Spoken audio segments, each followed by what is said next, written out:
The International Grand Committee on Fake News wanted Mark Zuckerberg. Instead, they got this guy. And he didn't have much to say for himself either. Mark, when did you know about Cambridge Analytica?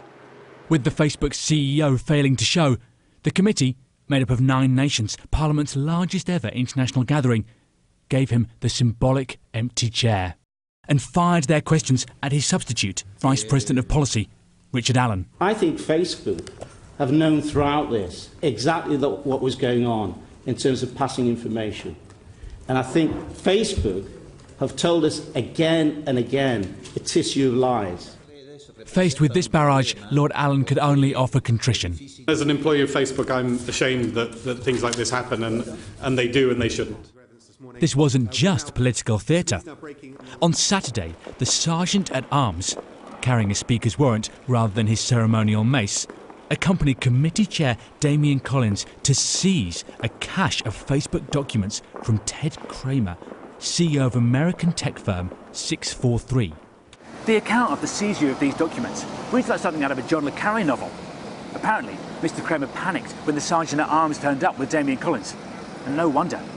Mr. Collins, it says, had 2 staff members present, one of whom was directly viewing Mr. Kramer's screen. They watched as Mr. Kramer transferred the files to a USB drive.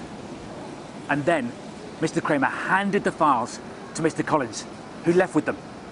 Extreme and direct and very unusual action, which just shows how determined Damien Collins was to get this information. In the press conference after the committee, Collins promised to reveal the potentially explosive material. We will be in a position to publish them very soon, if not, certainly within the next week or so. That will be my hope. Among the committee members, the sense of momentum was unmistakable. Mark Zuckerberg is the CEO. He's the top of the pyramid. He really needed to come here and answer questions to say why he's still got people's back.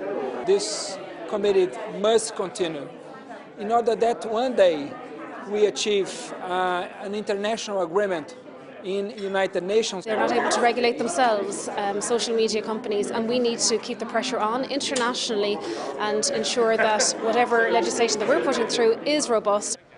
The message to Mark Zuckerberg: global internet governance is coming. With companies the size of Facebook, it may be the only solution.